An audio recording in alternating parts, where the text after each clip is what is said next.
Hello बच्चों, आपका स्वागत है वेदांत केमिस्ट्री में। आज के इस वीडियो में हम लोग बात करने वाले हैं कक्षा 10 के अध्याय 4 के बारे में, जो कि रसायन विज्ञान का होगा।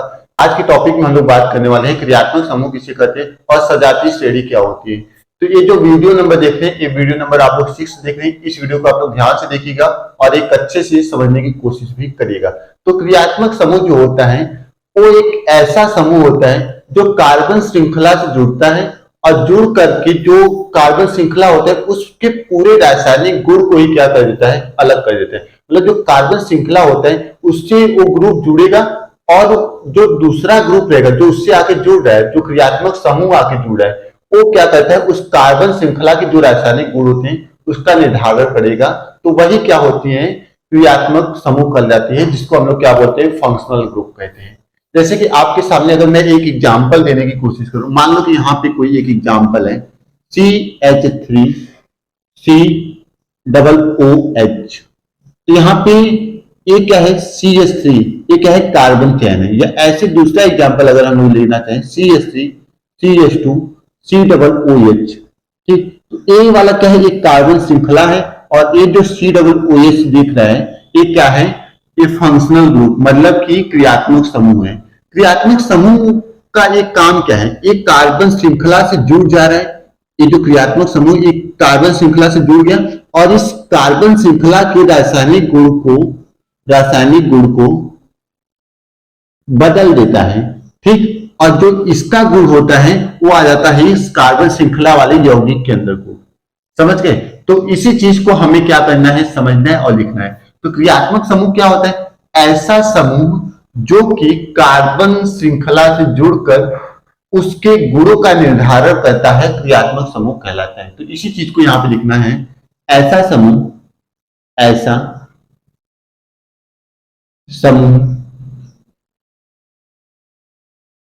जो कि कार्बन श्रृंखला से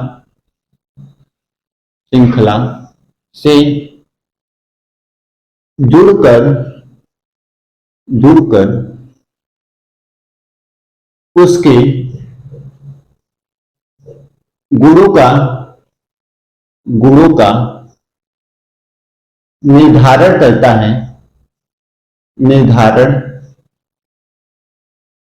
है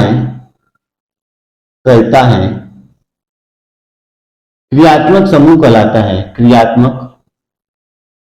क्रियात्मक समूह कहलाता है। क्रियात्मक समूह कहलाता है। जैसे अगर हम लोग उदाहरण दें,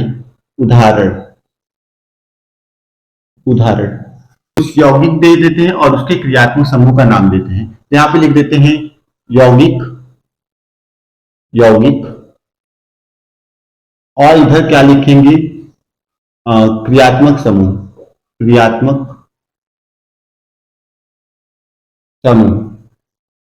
क्रियात्मक समूह उस यौगिक में है क्या। ठीक ना। तो यहां पे देखिए एक कार्बन है जो कि एकल बांध के द्वारा क्या हुआ है, जुड़ा हुआ है, और यहाँ पे क्या है, हाइड्रोजन इससे जुड़े हुए हैं। एक हाइड्रोजन यहाँ पर, एक हाइड्रोजन यहाँ पर, एक हाइड्रोजन यहाँ पे, और एक हाइड्रोजन यहाँ पे नीचे, और एक हाइड्रोजन यहाँ पे, और एक हाइड्रोजन यहाँ पे। तो इसका जो क्रियात्मक समूह हो जाएगा वो क्या हो जाएगा, C सिंगल बॉन्ड C हो जाएगा। समझ गए, C सिंगल बॉन्ड C हो जाएगा, ये इसका क्रियात्मक समूह। ठीक ना। इसका नाम क्या होगा, क्रियात्मक समूह का नाम लिख लेते हैं। इसको हम लोग बोलते हैं एल्केन। ठीक ना, एल्केन। दूसरा अगर हम लोग एग्जाम्पल देखें तो यहाँ पे डबल आबंध लगा देते हैं और 2 हाइड्रोजन यहाँ पे जोड़ देते हैं। उसी तरीके से इधर भी 2 हाइड्रोजन लगा देते हैं और जोड़ देते हैं। ये कैसे हाइड्रोजन जुड़ता है, इसको मैंने इसके पहले वाले वीडियो में इलेक्ट्रॉन बिंदु संरचना में बता चुका है, और ये आप लोग वीडियो नंबर 6 देख रहे हैं, ये आपको ध्यान रखना है। समझ गए? तो यहाँ पे 2 हाइड्रोजन इस साइड लगा दिए है और इसका क्रियात्मक समूह क्या हो जाएगा, इस तरीके से हो जाएगा। ठीक ना। और इसका नाम क्या होता है, एल्कीन। इसका नाम क्या होता है, एल्कीन। उसी तरीके से अगर थर्ड एग्जांपल हम लोग लेना चाहें तो यहाँ पे ट्रिपल R बंध लगा देते हैं और यहाँ पे एक हाइड्रोजन और यहाँ पे एक हाइड्रोजन, और इसका सूत्र क्या हो जाएगा, C ट्रिपल बॉन्ड C। यही क्या करता है, इस यौगिक के गुण का निर्धारण कर रहा है। जो यहाँ पे क्रियात्मक समूह है ना, इसी की वजह से इस यौगिक का गुण निर्धारण हो रहा है। इसका नाम क्या है, एल्काइन। एल्काइन, समझ गए। तो इतना उदाहरण आप लोग नोट कर लो, इतना अगर स्क्रीनशॉट ले लो आप लोग पहले ही। अब इसको हम लोग क्या करेंगे, साफ करेंगे और आगे नेक्स्ट उदाहरण देखते हैं हम लोग इसी का नेक्स्ट उदाहरण यहाँ पे हम लोग देखेंगे, एल्केन एल्किन एल्काइन। अब लोग क्या लिखेंगे, यौगिक CH3 CH2OH। ये क्या है, इसका नाम क्या है, यौगिक का एथिल अल्कोहल। और जो क्रियात्मक समूह होता है उस क्रियात्मक समूह का नाम क्या है, ऑल। क्रियात्मक समूह का नाम क्या है, ऑल।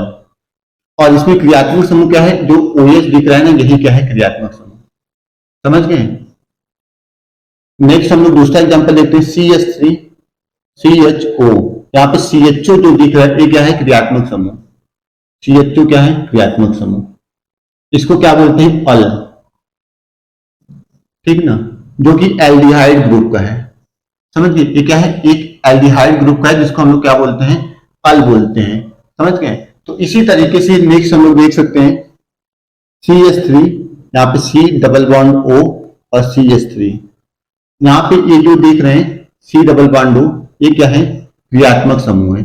और इसको क्या बोलते हैं, ओन बोलते हैं, जो कि क्या है, कीटोनिक ग्रुप है। क्या है, कीटोनिक ग्रुप।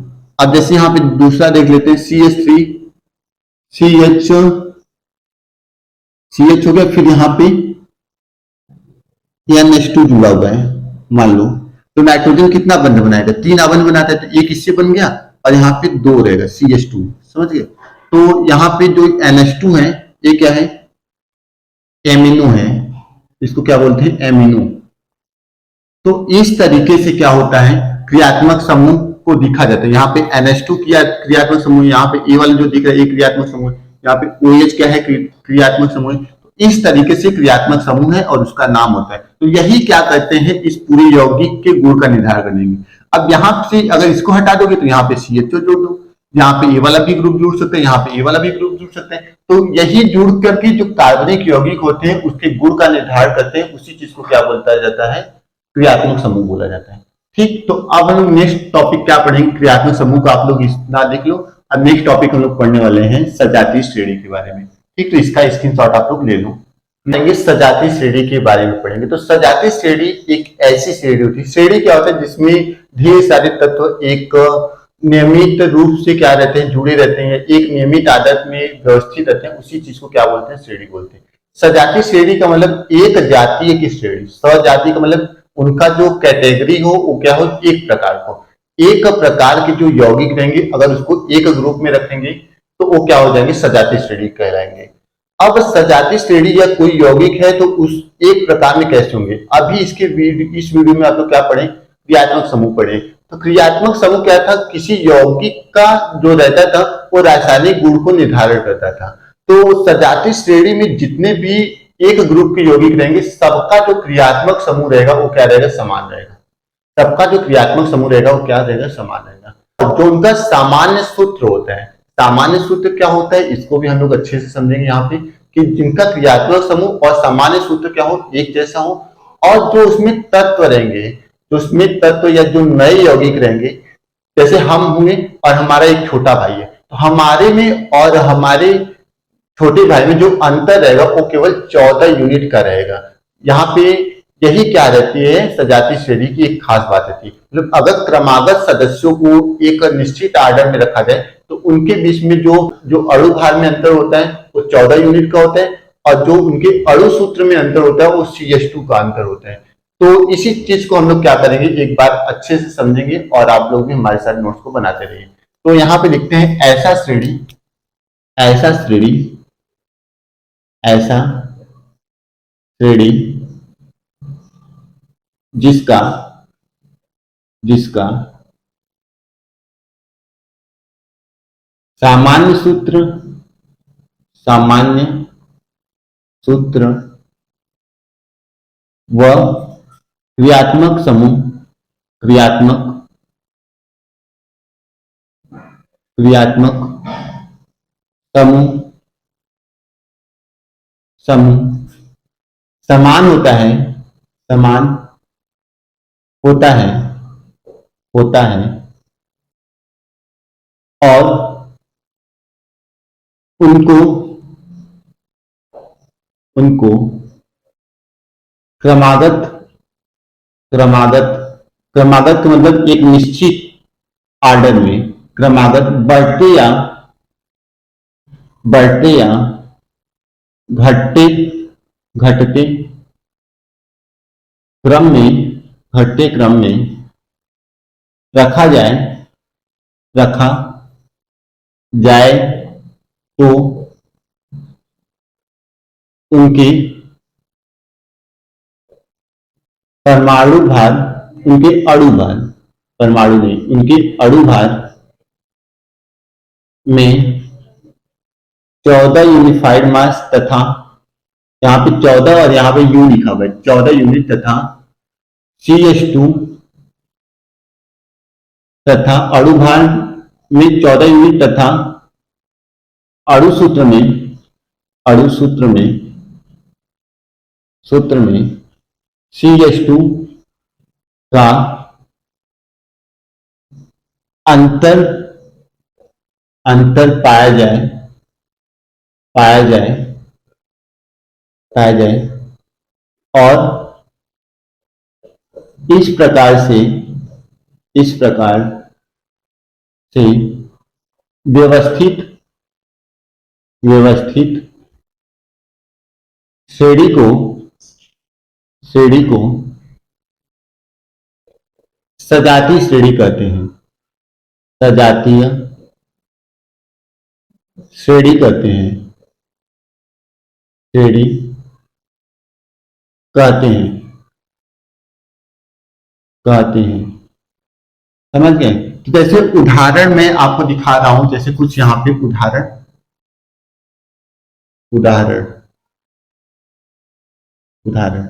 तो उदाहरण में सबसे पहले हम लोग एल्केन का उदाहरण ले लेते हैं। एल्केन जो एल्केन होता है उसका जो सामान्य सूत्र क्या होता है? एल्केन का सामान्य सूत्र यहां पे लिख लेते हैं, सामान्य सूत्र, ठीक ना। सामान्य सूत्र एल्केन का ले लेते हैं और एल्केन का जो क्रियात्मक समूह होता है, क्रियात्मक समूह, ठीक ना। तो जो एल्केन होता है उसका जो पहला तत्व है उसका नाम मीथेन है, CH4। और जो एल्केन होता है, इस एल्केन का जो सामान्य सूत्र होता है वो होता है CnH2n+2। यहाँ पे n क्या है? कार्बन की संख्या है। जहां पे n क्या है? कार्बन की संख्या। अगर n का जो मान है 1 रखोगे तो इसका जो सूत्र बनेगा वो CH4 बनेगा। नहीं तो देख लो, n की जगह पे 1 रखे हम लोग और H 2 गुणे फिर n की जगह पे 1 फिर +2, तो कार्बन 1 है और हाइड्रोजन 2, 1 2 + 2 4 हो जाएगा, तो CH4 बना के नहीं, CH4 है। तो इसी तरीके से उनका जितने भी यौगिक रहेंगे सबका सामान्य सूत्र एक जैसा होगा। समझ गए? तो सामान्य सूत्र एल्केन का CnH2n+2 होता है और इसमें जो क्रियात्मक समूह होता है वो ये होता है एल्केन में। तो यहाँ पे C सिंगल बॉन्ड C दिख रहे हैं, C एकल बंध C दिख रहा है, तो ये क्या हो गया? उसका क्रियात्मक समूह। और इसके जो अणु भार रहेंगे, अब दूसरा तत्व को देखते हैं, इसको हम लोग क्या बोलेंगे? इसका नाम जो है, इसका जो नाम है वो मीथेन है। मैं आप यहाँ पे लिख देता हूं मीथेन, ठीक ना। दूसरा हम लोग देखते हैं C2H और 6, C2H6 दूसरा होता है, जिसको हम लोग क्या बोलते हैं? एथेन बोलते हैं। इसको एथेन बोला जाता है। ये जो एथेन आप लोग देख रहे हो, यहाँ पे n की वैल्यू 2 पुट करेंगे तो क्या मिलेगा? C2 और H 2 गुणे 2 + 2, तो C2 H का 2 में, यहाँ पे 2 का 2 में गुणा करो 4, 4 में 2 जोड़ो 6, H6 आ जाएगा। यही वाला सूत्र आपको मिला कि नहीं?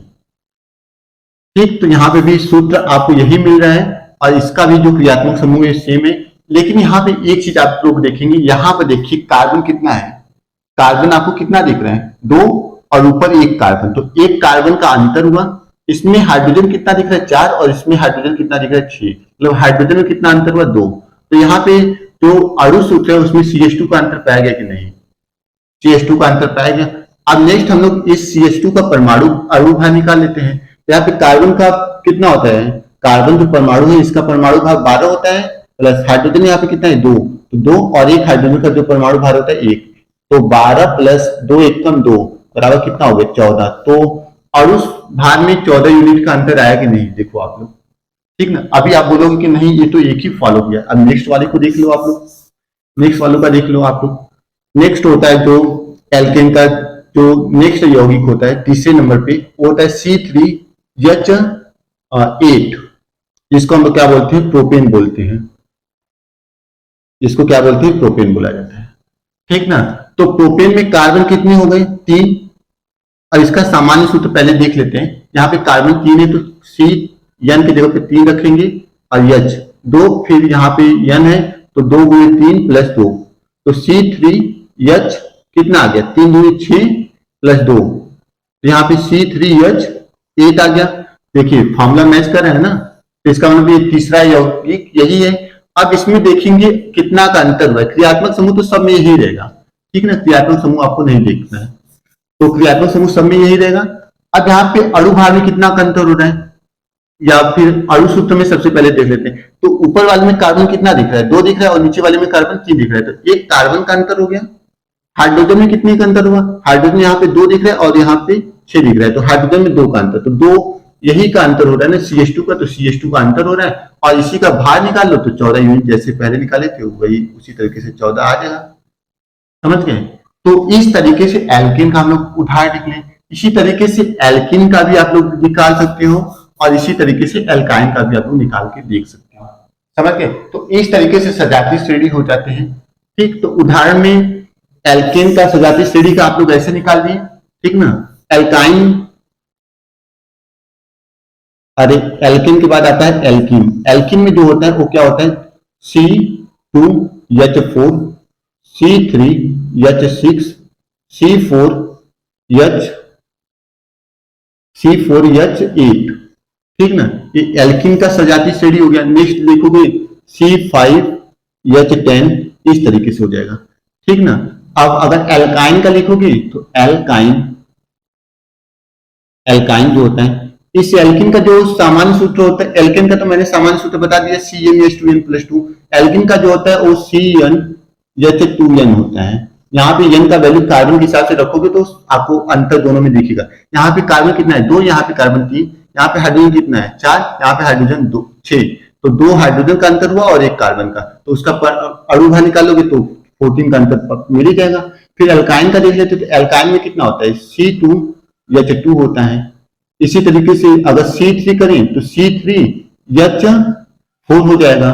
फिर करेंगे इसका जो सामान्य सूत्र होता है CnH2n-2 होता है, ठीक ना, ये आपको ध्यान रखना है। और इसका जो होता है CnH2n+2 होता है, समझ गए। अब इसका हम लोग देखेंगे तो C4H कितना होगा 6, नेक्स्ट देखेंगे C5H8, तो एक क्या हो गया एल्काइन का सजातीय श्रेणी हो गया, एक एल्किन का हो गया, एक क्या हो गया एल्केन का हो गया। तो इस तरीके से सजातीय श्रेणी के तत्वों को लिखा जाता है, ठीक ना।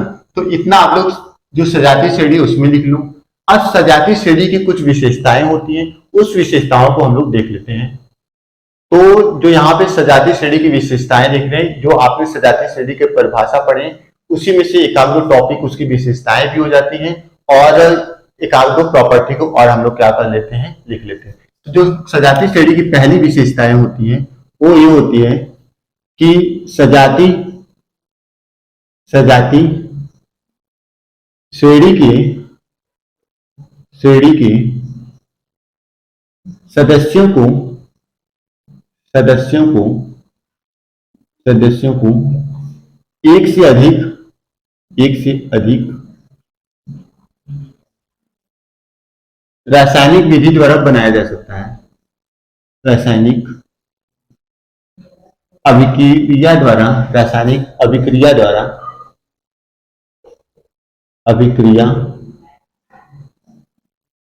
एक से अधिक रासायनिक अभिक्रिया के द्वारा प्राप्त किया जा सकता है, किया जा सकता है। ये क्या होगा, पहली विशेषता। ठीक ना। जो आपने जितने भी सजातीय श्रेणी के सदस्य देखे अभी, उनको अलग अलग प्रकार से प्राप्त किया जा सकता है। दूसरा, सजातीय श्रेणी के सजातीय श्रेणी के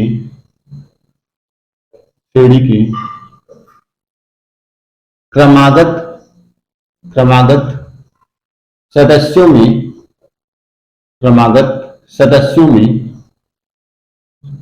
सदस्यों में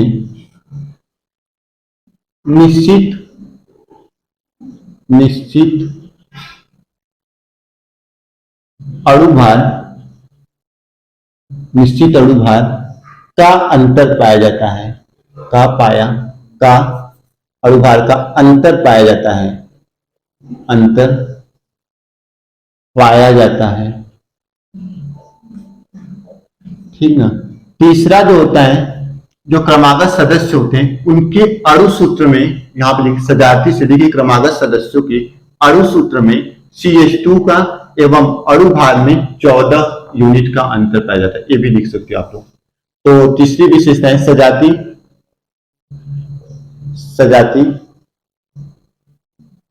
श्रेणी के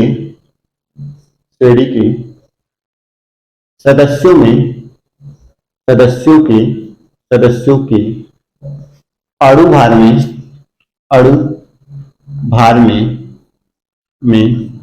14 यूनिट तथा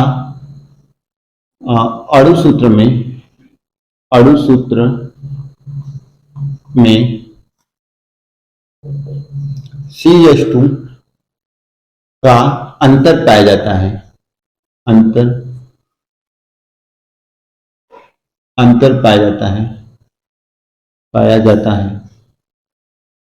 ये जो होता है क्रमागत सदस्यों के, सजातीय श्रेणी के क्रमागत, यहाँ पे लिख सकते हो क्रमागत सदस्यों के अणुभार में 144 यूनिट तथा अणु सूत्र में CH2 का अंतर पाया जाता है। चौथा,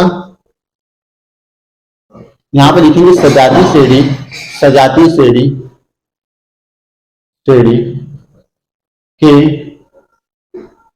के क्रमागत सदस्यों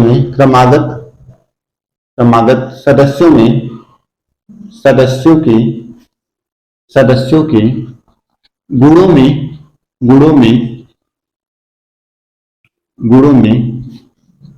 क्रमिक का मतलब जैसे जैसे उसका अणुभार बदलता है उसमें CH2 का अंतर पाया जाता है, उसी तरीके से इसमें इनके गुणों में क्रमिक परिवर्तन पाया जाता है। क्रमिक का मतलब एक निश्चित परिवर्तन पाया जाता है। क्रमिक परिवर्तन होता है सदस्यों के गुणों में क्रमिक परिवर्तन होता है। तो ये क्या था आज का हमारा टॉपिक, जो कि क्रियात्मक समूह और सजातीय श्रेणी। इतना आप लोगों को क्या करना है, अच्छे से नोट्स करके लिख लेना है। फिर हम लोग नेक्स्ट वीडियो में देखेंगे IPSC नाम कैसे लिखें, जिसमें हम लोग मचाएंगे धमाका। तो ये टॉपिक का आप लोग एक अच्छे से नोट्स बनाइएगा, और पूरे चैप्टर को अगर आप लोग नहीं पढ़े तो आप लोग एक निश्चित क्रम से प्लेलिस्ट में जाके चैनल पे अपने पूरे लेक्चर को देख सकते हैं और सारे डाउट को क्लियर कर सकते हैं। तो फिर मिलेंगे हम लोग नए वीडियो के साथ, तब तक के लिए जय हिंद, जय भारत।